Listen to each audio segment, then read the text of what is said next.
কিছুর যিনি প্রেসিডেন্ট, সকল কিছুর যিনি মালিক, তার সামনে বসে আমরা কথা বলতেছি। আমাদের এখানে কি অন্য কোনো সবার সুযোগ আছে? আসেন আমরা এই মহান রবের অমীয় বাণী কালামুল্লাহ, তার কথা আমরা একটু তার কালাম থেকে শুনি। শুনতে রাজি আছি সবাই? সবাই শুনতে রাজি আছি? ছোট বাচ্চারা, মাদ্রাসার ছাত্র দ্বারা তোমরা শুনতে রাজি আছো? কথা বলা যাবে? সবাই একদম ইনশাআল্লাহ ইনশাআল্লাহ। কোরআনুল কারীমের 18তম পারা, গুরুত্বপূর্ণ একটি সূরা, আপনাদের সম্মুখে আমি 10খানা আয়াতে কারিমা তিলাওয়াত করেছি। এই 10খানা আয়াতে কারিমার উপরে সংক্ষিপ্ত কথা বলবো। শুনেন, মাইকে শোনা যাক না যাক, এখন কিছুই করার নেই। যে অবস্থা আছে আল্লাহ তাদের কবুল করবে। আজকে 3-4 বেলা নামাজের সময় কি এখন যে আলোচনা হবে 7টা থেকে, এই কথা বলা হয়েছে না? এখন আমার আওয়াজ হোক না হোক, যারা আসবে, যাদের আপনারা আল্লাহ আগে দিবে, তারা আসবে, শুনবে। যে কয়েকজন রাখছেন আপনারা কথা শুনবেন, আর কথা বলা হবে। কোরআনুল কারীমের 18তম পারা, কত পারা? 18তম পারা। সূরার নাম হচ্ছে সূরা আল মুমিনুন। সূরার নাম কি? আল মুমিনুন। নাম শুনে কি ভালো লাগছে না? মুমিন, মুমিন সম্পর্কে কথা। কি সম্পর্কে? মুমিন সম্পর্কে কথা। মুমিন সম্পর্কে আলোচনা হবে। কে করবেন? আলোচক কে? ওনার কথা, রবের কথাগুলোকে আমি রবের এই কিতাব থেকে আপনাদেরকে শোনাবো ইনশাআল্লাহ। রবের এই কথাগুলো রবের পক্ষ থেকে আপনাদের নিকট আমি শোনাবো। আমরা সকলে মন দিয়ে একটা কথা শুনব। এই কালাম আল্লাহর এই কিতাব, সমস্ত পৃথিবীকে যদি এক পাল্লা রাখা হয়, সমস্ত সৃষ্টি জগৎকে এক পাল্লা রাখা হলে, আর কোরআনকে যদি এক পাল্লা রাখা হয়, কোনটার ওজন বেশি হবে? এই হাইসিয়ত আমরা মনে করি যে সমস্ত সৃষ্টি জগতের ওজন বেশি হবে, লোড বেশি হবে, কিন্তু আল্লাহর কথা হচ্ছে যে লোড বা ওজন কোনটার বেশি? এটা আমার কথা না, আল্লাহর কথা। আল্লাহ তাআলা সূরা হাশরের শেষে আল্লাহ তাআলা বলতেছেন, লাউ আনসালনা হাযাল কুরআনা আলা জাবালিন লারাইতাহু খাশিআন মুতাসাদ্দিআন মিন খাশিয়াতিল্লাহ। আল্লাহু আকবার। আল্লাহ তাআলা বলতেছেন, লাউ যদি আনসালনা, আমি নাযিল করতাম, আমি অবতীর্ণ করতাম, হাযাল কুরআন, এই কিতাব, আমি এই কিতাবটা যদি নাযিল করতাম, আমি এই কিতাবটা যদি রাখতাম, হাযাল কুরআন আলা উপরে, জাবাল পাহাড়, আমি যদি এই কোরআনকে পাহাড়ের উপরে রাখতাম, লাউ আনসালনা হাযাল কুরআন আলা জাবালিন লারাইতাহু, তখন আপনারা সকলে, আমরা সকলে, তোমরা সকলে দেখতে পেতে।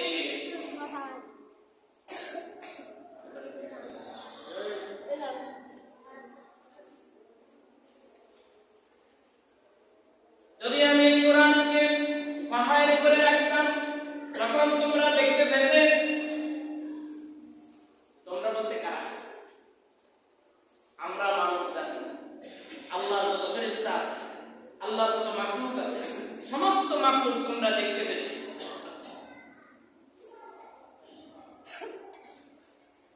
লাউ আনসালনা হাযাল কুরআনা আলা জাবালিন লারাইতাহু খাশিআন মুতাসাদ্দিআন মিন খাশিয়াতিল্লাহ। আল্লাহর ভয়ে, এই কোরআনের ভয়ে, এই কোরআনের লোভে যত সৃষ্টি জগৎ আছে, সমস্ত সৃষ্টি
হয়ে যায়, গোসল ফরজ হয়ে যায়। এই নাপাক এক ফোঁটা পানির তৈরি আমরা মানুষ, আমাদেরকে দাম বাড়িয়ে দিলেন কে? আমাদেরকে দাম বাড়িয়ে দিয়ে তিনি বললেন ওয়ালা কাদ কাররামনা বানি আদম। আদম সন্তান, ও মানব জাতি, তোমাদের দাম বাড়িয়ে দিলাম। এই ছোট্ট নিকৃষ্ট এক ফোঁটা পানির তৈরি আপন সন্তান যদি আমাকে একটা সেজদা দেয়, কয়টা সেজদা? আমাকে মহাব্বত করে, আমাকে ভালোবাসে, আমাকে সম্মান করে, আমাকে শ্রদ্ধা করে, আমাকে রব হিসেবে গ্রহণ করে, আমার কুদরতি রহমতি কদমে যদি মহাব্বতের সাথে একটা সেজদা দিয়ে দেয়, এই জমিন থেকে আরশ পর্যন্ত খালি সম্পূর্ণ জায়গা সমপরিমাণ ন্যায় দিয়ে দিলেন কে?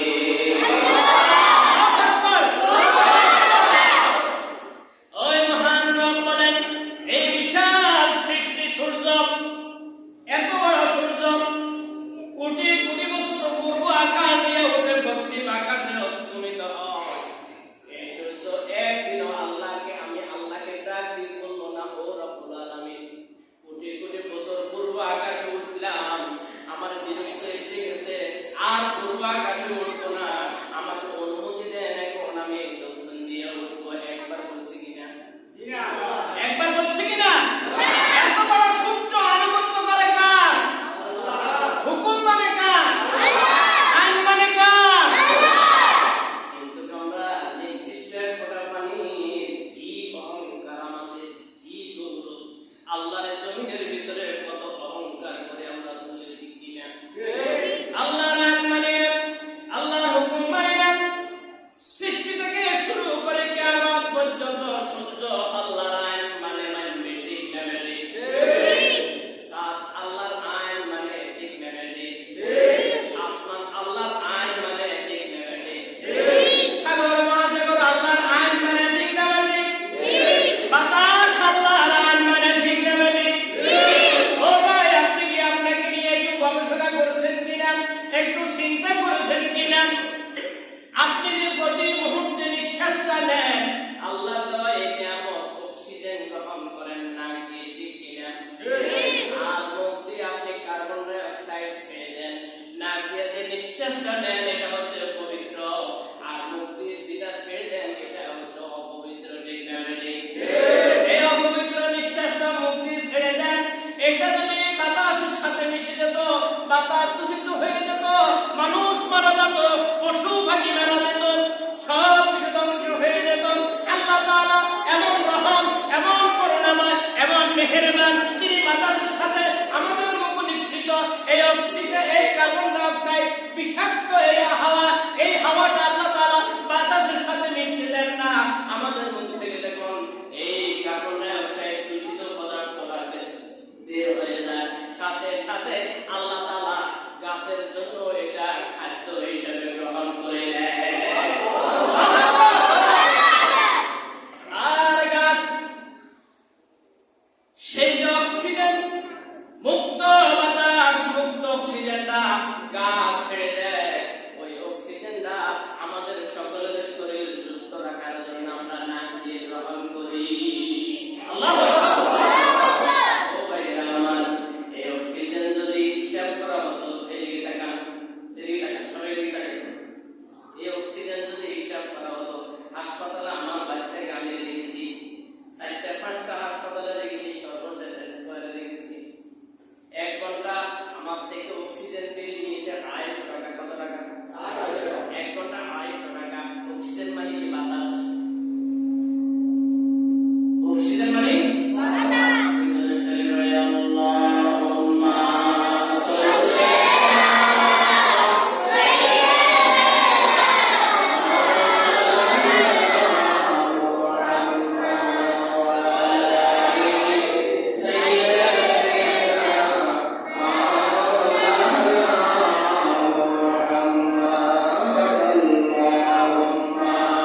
বছরে কত আসে? 50 বছরে 70 বছর, 80 বছর, 100 বছরে অক্সিজেনের বিল কত আসবে? হিসাব করা যাবে? কত কোটি টাকা আসবে আপনার 60 বছরের অক্সিজেনের হিসাব? এই অক্সিজেন আল্লাহ তাআলা আপনাকে দিয়েছেন। হাসপাতালে অক্সিজেন দিলে ঘন্টায় 250 টাকা দিতে হয়। আল্লাহর এই অক্সিজেন আমরা সকলে ফ্রি ভাবে ভোগ করতেছি কিনা? কোন বিল আমাদের থেকে নিতেছেন কিনা? ও ভাইরা আমার, আল্লাহ তাআলার এই আলম, এই লাইট ব্যবহার করেন মাসে 500, 600, 1000 টাকা বিল আসে কি আসে না? এই আপনার শরীরের ভিতরে যে আলো আল্লাহ তাআলা দিয়েছেন, বাল্ব দিয়েছেন, এই বাল্ব যদি ঠিক না থাকে মানুষ বাঁচবে কিনা? আপনার শরীরের ভিতরে বাল্ব আছে না নাই? আল্লাহ তাআলার এটা নিয়ামত, কত বড় নিয়ামত। আল্লাহ দেওয়া সূর্যের আলো ভোগ করি, আল্লাহ তাআলা দেওয়া সূর্যের আলো ভোগ করি। যদি মাসে, দিনে, যদি বছরে যদি এভাবে সূর্যের আলোর বিল যদি নেওয়া হতো, কত লক্ষ লক্ষ টাকা বিল দিতে হওয়া লাগতো, কি বলেন? কিন্তু এই বিল দেওয়া লাগতেছে কিনা? লাগতেছে না। কিন্তু যদি 1 মাস যদি বিলটা দিয়ে, 2 মাস টানে, 3 মাস টানে, এরপরে বললে যদি আপনার লাইন কাটে কি কাটে না?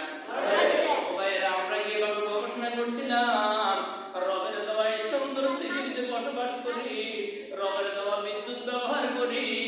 একটা বারের জন্য চিন্তা করছিলাম, আমি যে রবের গোলাম, আমার খানা বন্ধ করলো না, আমার অক্সিজেন বন্ধ করলো না, আমার আলো বন্ধ করলো না, বাতাস বন্ধ করলো না, রিজিক বন্ধ করলো না। সব কিছু আমার রব, আমার মালিক, সব কিছু আমাকে নিয়মিত ব্যবহার করে দিয়েছেন কি নাই? তাহলে যদি সব কিছুর বিল যদি তিনি ধরতেন, আমাদের কি বসবাস করা সম্ভব হতো কিনা? আমরা তো রবের এই জমিন ছেড়ে চলে যেতে হতো, ঠিক না বেটি? ও ভাইরা, এভাবে চিন্তা করতে হবে। আলো ভোগ করি রবের, বাতাস ভোগ করি রবের, আমরা রবের অক্সিজেন ভোগ করি, রবের দেওয়ায় পৃথিবীতে চলাফেরা করি। ও ভাই, আপনার দেহটা একটা গাড়ি, কি গাড়ি? একটা গাড়ি। ও ভাই, লাকসাম বাজারে ঢুকতে হইলে জিবি দিতে হয়, দিনে 10 টাকা 15 টাকা দেওয়া লাগে, কি লাগে না? ও ভাই, আল্লাহ মানুষের তৈরি করা এই রোডে চললে আপনার সিএনজি, বাস, ট্রাক সব কিছুতে জিবি দেওয়া লাগে, কি লাগে না? রবের দেওয়া জমিন, রবের দেওয়া পৃথিবী সব কিছু ভোগ করতেছি, কিন্তু একটা বারের জন্য তো রব আমাদের কাছে জিবি চায় নাই, ঠিক কিনা? ও ভাইরা আমার, রব যদি জিবি চাইতো, আমাদের বসবাস করা কি সম্ভব হতো কিনা? হতো না। রব বলছেন, ও আমার বান্দারা, ও আমার গোলামেরা, তোমার জিবির টাকা মাফ হয়ে যাবে। খেয়াল করেন, তোমার জিবির টাকা মাফ হয়ে যাবে, তোমার অক্সিজেনের বিল মাফ হয়ে যাবে, তোমার বিদ্যুতের বিল মাফ হয়ে যাবে, তোমার রিজিকের বিল মাফ হয়ে যাবে, তোমার হায়াতের বিল মাফ হয়ে যাবে, তোমার জীবনের সমস্ত বিল মাফ হয়ে যাবে। তোমাকে আমি আমার গোলাম হিসেবে গ্রহণ করব, শর্ত একটা। কয়টা? একটা শর্ত, যদি বান্দা আমার জমিন হয়ে, আমার আলো হয়ে, আমার বাতাস হয়ে, আমার সূর্য হয়ে, আমার চন্দ্র হয়ে, আমার দেওয়া সব নিয়ামত ভোগ করে একটা যদি আইন মানতে পারো, আমি আল্লাহ তোমার থেকে সমস্ত বিল গুলো মাফ করে দিব। এই আইনটা কি? এই বিধানটা কি? আল কোরআন। এই বিধানটা কি?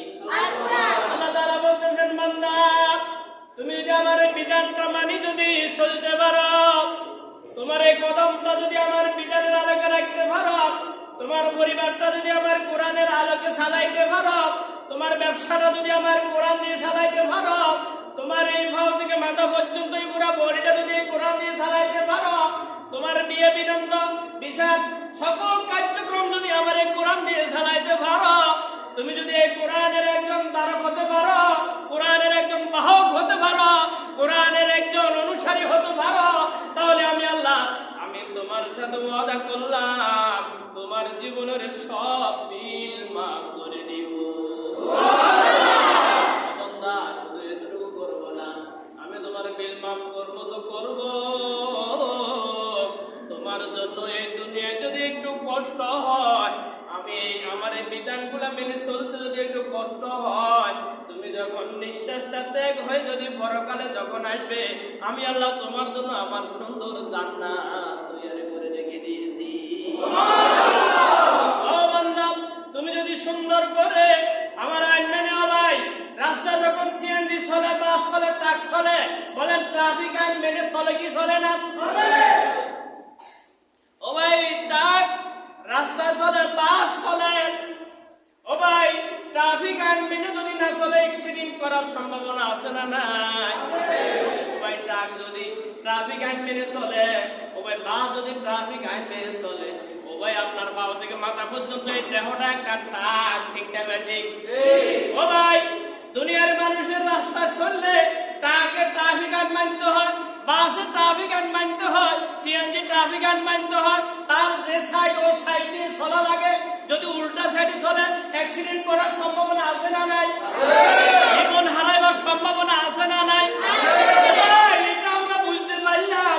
দুনিয়ার আইন আমরা মানলাম, দুনিয়ার রাষ্ট্রের আইন মানলাম, দুনিয়ার ট্রাফিক আইন মানলাম, দুনিয়ার ট্রাফিক আইন মেনে আমার বাস চালাইলাম, দুনিয়ার ট্রাফিক আইন মানে আমার সিএনজি চালাইলাম, দুনিয়ার ট্রাফিক আইন মেনে আমি আমার সব কিছু করলাম, কিন্তু আমার এই দেহটা যে একটা বাস, আমার এই দেহটা যে একটা সিএনজি, আমার এই দেহটা যে একটা বিমান, আমার এই দেহটা যে একটা আমার কি কয় যে অটো রিক্সা, আমি এটা মনে করি না যে আমার এই দেহটা তো আল্লাহর দেওয়া একটা রাস্তা আছে, আল্লাহর দেওয়া একটা নিয়ম কানুন আছে, আল্লাহর দেওয়া ট্রাফিক সিগন্যাল আছে।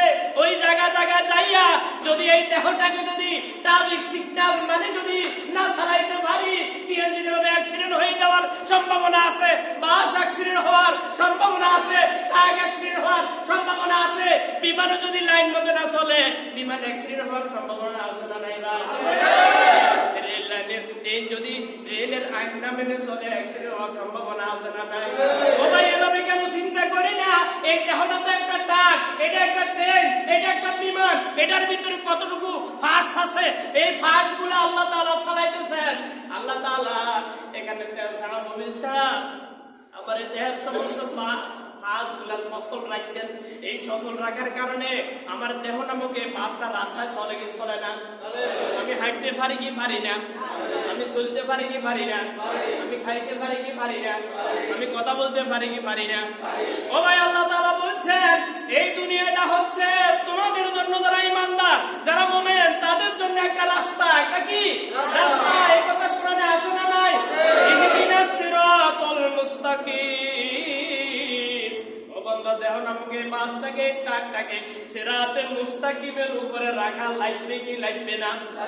এই কথা সূরা ফাতিহার ভিতরে আছে না নাই? এই সিরাতে মুস্তাকিমের রাস্তার উপরে দেহটাকে যদি তুমি রাখতে পারো, তাহলে ট্রাফিক আইন মানা হবে, নিয়ম কানুন মানা হবে। তোমার এই দেহ নামক পাঁচটা অ্যাক্সিডেন্ট হওয়ার সম্ভাবনা কম না বেশি? কম না বেশি?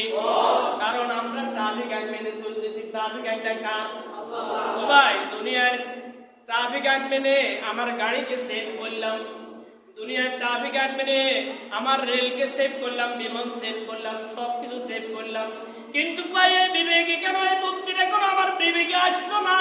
আমার দেহটা একটা বাস, একটা ট্রেন, একটা সিএনজি, আমার এই দেহ নামক এই বাসটাকে যদি যথাযথ রাস্তায়, সুন্দর রাস্তায় যদি পরিচালনা না করি, সিএনজি যদি ঠিকভাবে না চালিয়ে অ্যাক্সিডেন্ট হয়, তাহলে আমার দেহটা ঠিকভাবে না চললে অ্যাক্সিডেন্ট হওয়ার সম্ভাবনা আছে না নাই? ও ভাই আর কি বুঝা দরকার বলেন? এর চেয়ে আর কি বুঝার আছে বলেন? এর চেয়ে সুন্দর আর কি কথা আছে বলেন? এর চেয়ে সহজ আর কি কথা আছে বলেন? এর চেয়ে উত্তম আর কি উদাহরণ আছে? আমাকে বুঝান। এজন্য আল্লাহ তাআলা বলতেছেন, ও আমার বান্দা, আমি যে দুনিয়াতে একটা রাস্তা দিয়েছি, দুনিয়ার মানুষ রাস্তা দিয়েছে, রাস্তা ঠিকভাবে চলা লাগবে। টাইম ইচ্ছে করলে এদিক, ইচ্ছে করলে ওদিক যাওয়া যাবে না, দেখে শুনে যাইতে হবে, সিগন্যাল দেখে যাইতে হবে। এই সিগন্যাল ট্রাফিক চেকপোস্ট হচ্ছে এই কিতাব। এই কিতাব এটা কি? এটা চেকপোস্ট, এটা ট্রাফিক, এটা রাস্তা। এটা কোথাও যখন হলুদ কাজ দেখাবে, হলুদ লাইট যখন জ্বলে উঠবে, তখন যাওয়া যাবে না, ঠিক কি না? যখন গ্রিন সিগন্যাল, সবুজ বাতি জ্বলবে, তখন সিএনজি চলবে। যখন সবুজ সিগন্যাল বন্ধ হয়, লাল সিগন্যাল চলবে, তখন সব বন্ধ, গাড়ি বন্ধ, ট্রাক বন্ধ, বাস বন্ধ, সবকিছু বন্ধ, ঠিক না ঠিক? আল্লাহ তাআলা এই দুনিয়ারই মনে মনে সিগন্যাল দিয়েছেন। ট্রাফিক সিগন্যাল হচ্ছে সুদ খাওয়া যাবে না, ঠিক কিনা? ও ভাই ট্রাফিক সিগন্যাল হচ্ছে নামাজ খাওয়া যাবে না, ঠিক কিনা? ও ভাই নামাজ যদি ছেড়ে দেন আপনি ট্রাফিক সিগন্যাল আপনি লঙ্ঘন করলেন, ঠিক না বেটে? ও ভাই আপনি যদি সুদ খান ট্রাফিক সিগন্যাল লঙ্ঘন করলেন, ঠিক না বেটে? ও ভাই আপনি রাতের অন্ধকারে পাপ করার সুযোগ আছে, কেউ দেখে না, শুধু আল্লাহ দেখে। আপনি মনে করতেছেন আপনাকে শয়তান বুঝাইতেছে রাতের অন্ধকার পাপ করো, অপরাধ করো, এখানে কেউ নাই, দেখবে না। আল্লাহ তাআলা বলতেছেন এটা একটা ট্রাফিক সিগন্যাল, তোমার বিবেক দিয়েছি, বুদ্ধি দিয়েছি, তুমি বিবেক বুদ্ধি খরচ করে চলো, কারণ হাসরের ময়দানে তোমার বিবেকের বিচার করা হবে।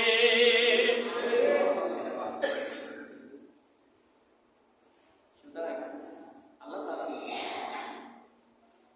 দুনিয়া নামক এই রাস্তায় চলতে হলে এই ট্রাফিক সিগন্যাল মেনে চলতে হবে। বুঝাইছে কথা? সবার বুঝাইছে? দুনিয়া নামক এই রাস্তায় আমার এই দেহটাকে পরিচালনা করতে হলে এই ট্রাফিক সিগন্যাল, এইটা একটা সিগন্যাল, এটাতে যেখানে লাল চিহ্ন দেওয়া আছে সেখানে অফ, সেখানে আর আগানো যাবে। এখানে যেখানে গ্রিন সিগন্যাল দেওয়া আছে চলো, এখন চলা যাবে কি যাবে না? যাবে।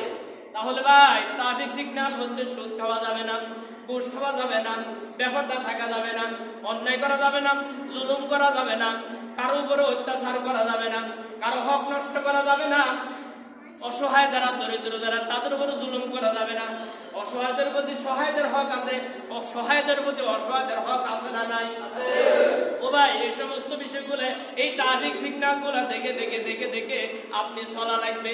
আল্লাহর কসমে কোরআন হাতে নিয়ে বলছি, এই পর্যন্ত যে কথাগুলো বলছি একটু দেখার, শোনার, বোঝার কোনো সুযোগ আমার হয় নাই।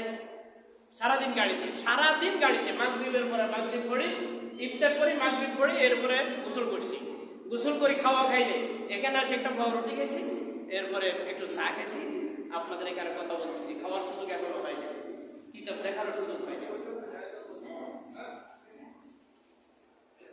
বড় আশা কিছু কথা শোনা নেই, কিন্তু আমি কথা বলতে অনেক অসুবিধা হয়, অনেক জায়গায় কথা বলতে পারি না, কথা বলার সুযোগ দেয় না। বলেন এ পর্যন্ত যা কথা বলছি কারো বিরোধিতা করছি? কোন দলের বিরোধী, রাষ্ট্র বিরোধী, ব্যক্তি বিরোধী? বলেন আপনারা তো আমার আপন, আপনারা তো আমার আপন, আমার বন্ধু, আপনারা আমার আপন, আপনাদের কাছে তো আমি কথা বলতে হবে, কারণ আমি যখন কোরআনের দুটি কথা বুঝি আপনারা বুঝেন না, এই কথাগুলো তো আপনাদেরকে বোঝানো আমার দায়িত্ব, ঠিক কি না? তো আপনারা আমার সামনে হাসরের ময়দানে দাঁড়ায় যাবেন, হুজুর কত ভালোবাসতাম, কত শ্রদ্ধা করতাম, কত সম্মান করতাম, আপনি আমাদেরকে হক করটা সঠিক কথা দেখান নাই, তখন আমি ধরা খাবো না? তাহলে 1 ঘন্টা যদি কোরআনের মজলিস বসে কত রাকাত নামাজের সওয়াব দিবেন আল্লাহ? 1000 রাকাত নামাজ পড়লে, নফল নামাজ পড়লে যত সওয়াব, এত সওয়াব দিবেন কে? এই কথা যার কানে আওয়াজ যায়, তারা কি বাইরে ঘরে দোকানে মানে দেখতে পারে? পারে না। এর চেয়ে উত্তম কথা কি আসমানের নিচে জমিনের উপরে আর আছে? আসেন আল্লাহ তাআলা আমাদেরকে এই বিধানের ভিতরে কি বলতেছেন?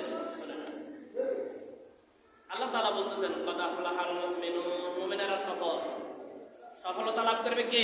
মুমিনেরা। কথা বলতে হবে কি? আপনারা কথা সবাই শুনে না, আমি বলি, কথা বলা যত কষ্ট। মুমিনেরা সফল, কে বলছেন? আল্লাহ। কদ আফলাহাল মুমিনুন, অবশ্যই অবশ্যই মুমিনেরা সফল। তাহলে আমরা দুনিয়াতে এসেছি সফলতার জন্য না ব্যর্থতার জন্য? সফলতার জন্য। আমরা দুনিয়াতে এসেছি মুক্তির জন্য নাকি আমরা ক্ষতিগ্রস্ত হওয়ার জন্য? আমরা কথা সবাই বলতে হবে, আমরা দুনিয়াতে এসেছি জান্নাত পাওয়ার জন্য না জাহান্নামে যাওয়ার জন্য? আমরা দুনিয়াতে এসেছি কল্যাণের জন্য না অকল্যাণের জন্য? আমরা দুনিয়াতে এসেছি মানুষের ক্ষতি করার জন্য না মানুষের উপকারের জন্য? এই জন্য আল্লাহ তাআলা বলতেছে যারা মুমিন, যারা মুমিন, কদ আফলাহাল মুমিনুন, যারা মুমিন, যারা ঈমানদার তারা সফল। কে বলতেছেন? আল্লাহ। আমার কথা কি বুঝছেন সবাই? কারা সফল? মুমিনেরা। কারা সফল? মুমিনেরা। মানে ঈমানদারেরা। কারা সফল? ঈমানদার। সফল মানে কি? বিজয়। সফলতা মানে কি? বিজয়। এই দুনিয়াতে দুনিয়া এবং আখিরাতে?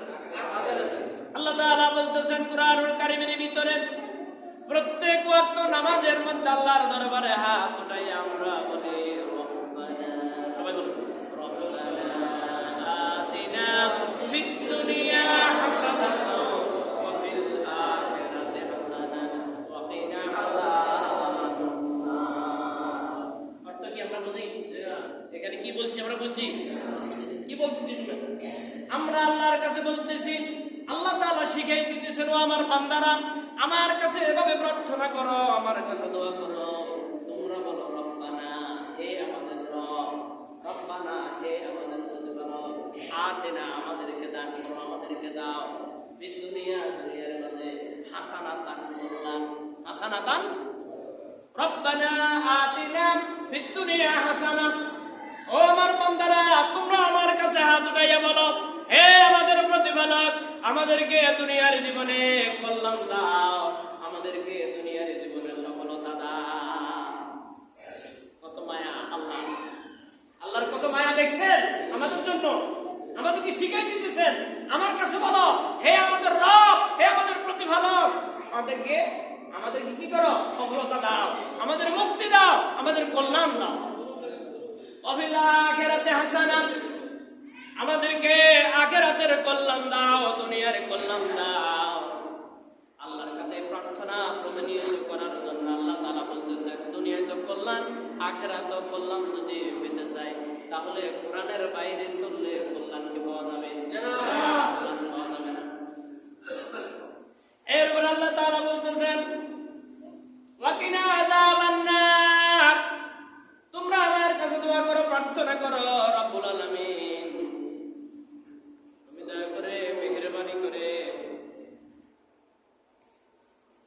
আমাদের জন্য জাহান্নামের আযাব মাফ করে দাও, জাহান্নামের আযাব মাফ করে দাও। এই দোয়াটা আমরা প্রতিদিন করি না? কথা বলেন, প্রতিদিন এই দোয়া করি না?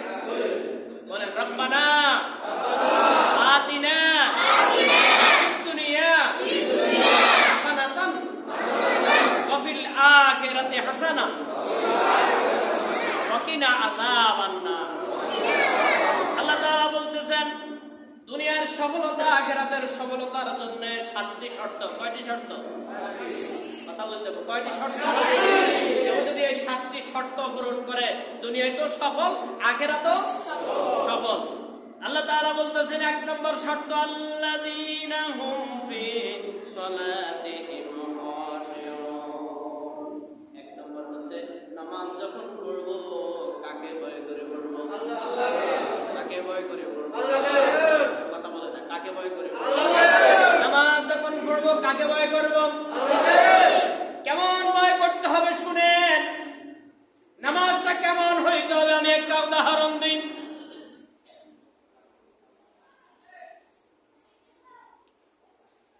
আলী রাদিয়াল্লাহু তাআলা আনহু যুদ্ধের ময়দানে ওনার ভাইয়ের গিরার ভিতরে তীর ঢুকে গেছে। কি ঢুকছে? তীর ঢুকে গেছে যুদ্ধের ময়দানে। অসংখ্য সাহাবী নবী সাল্লাল্লাহু আলাইহি সাল্লামের নির্দেশে তীর খোলার জন্য চেষ্টা করে পারে না। উনি ব্যথা যন্ত্রণা সহ্য করতে পারেন না, তীর খুলে নাই, খুলতে পারেন না। আল্লাহর নবী বললেন, ও আমার সঙ্গী সাথীরা, ও আমার সাহাবীরা, তোমরা সকলে আলী যখন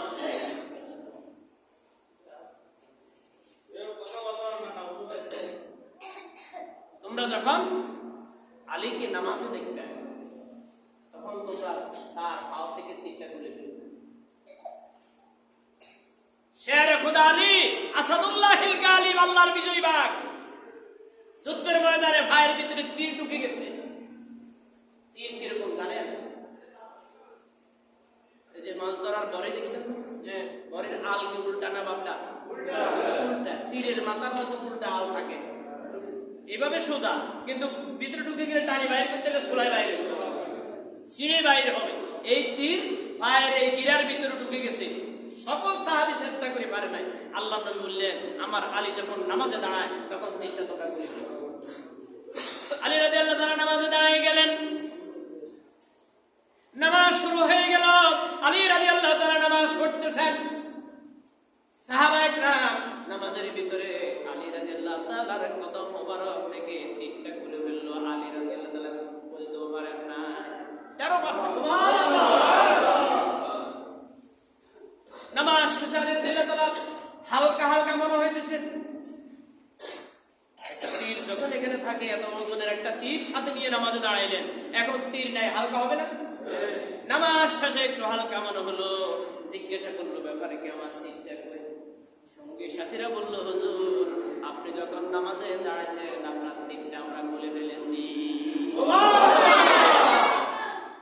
যেই তীর সব সাহাবী করে সাফি ধরে খুলতে পারে নাই, ব্যথা যন্ত্রণা আলী রাদিয়াল্লাহু সহ্য করতে পারে না, ওই তীর নামাজে যখন দাঁড়াইলেন তখন অনায়াসে তীরটা খুলে ফেললেন। আলী রাদিয়াল্লাহু তাআলা টেরও কেমন নামাজ পড়ছে, কেমন নামাজ পড়ছে। আর আমরা কি নামাজ পড়ি? নামাজ 4 রাকাত পড়তে 4 মিনিট সময় লাগে। এটা কি নামাজ নাকি আল্লাহকে ঠকাইলাম না নিজেরে ঠকাইলাম? কিসের নামাজ? আল্লাহর হাবিব মেরাজের ভিতরে যখন গেলেন, আল্লাহ তাআলার সাথে দিদার হলো। আল্লাহ হাবিব সেখানে আল্লাহকে বললেন, রাব্বুল আলামিন আপনার সাথে তো আমার দিদার হলো, সাক্ষাৎ হলো, আমার গুনাহগার উম্মতের কি উপায় হবে? আল্লাহ তাআলা বললেন, হে আমার বন্ধু, হে আমার হাবিব, দৈনিক 5 ওয়াক্ত নামাজ যদি আমার বান্দারা নিয়মিত সুন্দরভাবে আদায় করে, প্রত্যেক ওয়াক্ত নামাজের সাথে সাথে আমি আল্লাহর সাথে দিদার হয়ে যাবে। সুবহানাল্লাহ। আমরা কি নামাজ পড়ি? দোকানে ঘন্টার পর ঘন্টা সময় দিই, মসজিদে যদি আধা মিনিট লেট হয়, 1 মিনিট লেট হয়, কি ধরনের সুরগুলো আমরা শুরু করে দিই। হুজুরা যে কেরাত হচ্ছে তো হুজুরের কোনো কাম নাই। হ্যাঁ, এই অবস্থা। আল্লাহ তাআলা বলতেছেন, দুনিয়ার সফলতা আখিরাতের সফলতার জন্য 1 নম্বর শর্ত হচ্ছে আল্লাযীনা হুম ফি সালাতিহিম খাশিউন। নামাজ এমন হবে, যারা হজে গিয়েছেন তারা দেখেছেন, যখন খতিব ইমাম সাহেব যখন কোরআন তেলাওয়াত করা শুরু করে দেয়, কোনো ধরনের স্মরণ নাই, নিস্তব্ধ, লক্ষ লক্ষ 40-50 লক্ষ মানুষ একসাথে কাবার চতুর্দিকে দাঁড়িয়ে যায়। কোরআন তেলাওয়াত যখন শুরু করে দেন, খতিব সাহেব কান্দে, মুসল্লিরাও কান্দে। কোরআন তেলাওয়াত করতেছে আর কাঁদতেছে কাঁদতেছে। খতিব সাহেব কাঁদতে কাঁদতে অস্থির হয়ে গেল, কারণ কোরআনের অর্থ তারা বোঝে, ঠিক কিনা? কিন্তু আমরা কি নামাজ পড়লাম? কোথায় সিজদা, কোথায় রুকু, কোথায় রুকুর তাসবিহ, কোথায় সিজদার তাসবিহ, কোথায় কিরাত, কি পড়ি আল্লাহই জানে। এজন্য আল্লাহ তাআলা বলতেছেন, ওয়াইলুল লিল মুসাল্লিন। এই ধরনের নামাজি যারা, তাদের নামাজের ভিতরে একাগ্রতা নাই, আন্তরিকতা নাই, আল্লাহর মহব্বত নাই, ভালোবাসা নাই, দৃঢ়তা নাই, একনিষ্ঠতা নেই, তারা ওয়াইল নামক জাহান্নামে যাবে। ওয়াইলুল লিল মুসাল্লিন, ওই মুসল্লিদের জন্য জাহান্নাম, ওই মুসল্লিদের জন্য ওয়াইল দুজক। তারা তাদের নামাজে কি করে? গাফলতি করে, অলসতা করে, তাদের নামাজটা সুন্দর করে পড়ে না, রুকুটা ঠিক নাই, সিজদাটা ঠিক নাই। 1 নম্বর সফলতা হচ্ছে কি? নামাজ। 1 নম্বর সফলতা কি? নামাজ। 2 নম্বর হচ্ছে ওয়াল্লাযীনা হুম আনিল লাগবি মুরিদুন। 2 নম্বর হচ্ছে আল্লাহ তাআলা বলতেছেন, যারা অনর্থক বাজে অনর্থক ফাহিশা কাজ এবং কথা থেকে নিজেকে কি করে? হেফাজত করে। কি? অনর্থক বাজে অযথা কথা কাজ থেকে নিজেকে কি করে? হেফাজত করে, বিরত রাখে। তারা দুনিয়ায় তো সফল, আখিরাতেও সফল। এই বিষয়টা কি আমাদের মাঝে আছে? কথা বলেন। সারাদিন বাজে কথা, সারাদিন দোকানে বসে বসে গীবত, সারাদিন সমালোচনা, পরের সমালোচনা, সারাদিন অহেতুক আজে বাজে কথা। রাস্তা দিয়ে নিজের বউকে নিয়ে যাইতেছে স্বামী, মাঠে কৃষি কাজ করতেছে, বদলা কৃষি কাজ করতেছে, কৃষকে মাঠে জঙ্গল